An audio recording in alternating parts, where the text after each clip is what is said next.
എന്റെ അമ്മായി 2-3 ക്വസ്റ്റ്യൻ ചോദിക്കാം. കുസൃതി ചോദ്യാണേ.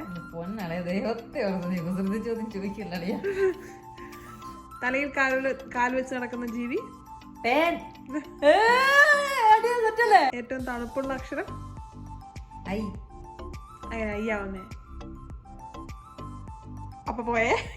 ഇനി 2 ക്വസ്റ്റ്യനുകളുണ്ട്. പിന്നെ ഐസ്. തണുപ്പുള്ള അക്ഷരം ഐസ്. അങ്ങനെ അക്ഷരമാണ് ഞാൻ ചോദിച്ചത്, വാക്കല്ല. അക്ഷരമാണ് ഞാൻ ചോദിച്ചത്. മലയാളമാണോ ഇംഗ്ലീഷാണോ ഉദ്ദേശിച്ചത്? ഇംഗ്ലീഷ്.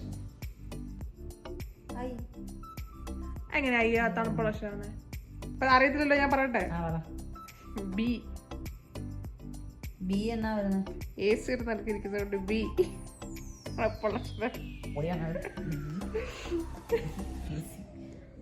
അല്ലേ?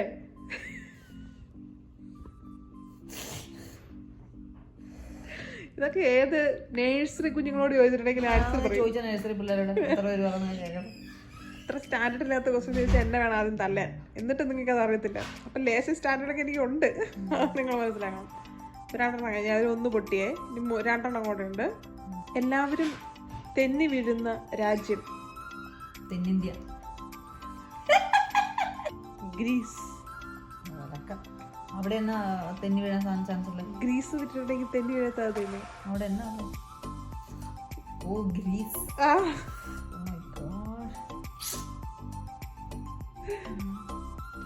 അപ്പൊ കഴിഞ്ഞു, ഇന്നത്തെ കളി കഴിഞ്ഞു. 2 നിങ്ങൾ പൊട്ടി. ഇനി എനിക്ക് പേടിക്കാതിരിക്കാം.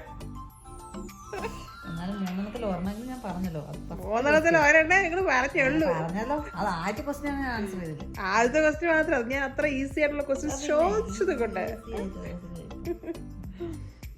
ഓക്കെ. എന്തായാലും നീ എന്നെ ഇത്രയും ഓട്ടം ചിരിച്ചല്ലേ. നിന്നോട് ഞാൻ ക്വസ്റ്റ്യൻ ചോദിക്കും. തിന്നാൻ പറ്റാത്ത പൊരി എന്നത്?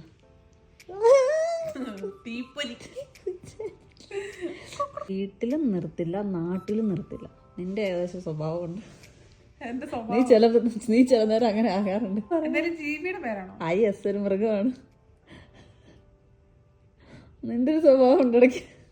അതാണ് ഏറ്റവും വലിയ ക്ലൂ. പൂച്ചയാണ്. വളരെ സ്റ്റാൻഡേർഡ് കുറഞ്ഞ സാധനമാണ്. ഇനി ഇത്ര സമയമൊക്കെ തരാൻ പറ്റുള്ളൂ. നീ തോറ്റു. ഇത്ര എന്നാന്നറിയോ? പേപ്പട്ടി. ഇത്രയും വില കുറഞ്ഞൊരു ചോദ്യം എന്റെ ജീവിതത്തിൽ. ഇന്നത്തേക്ക് ശുഭദിനം.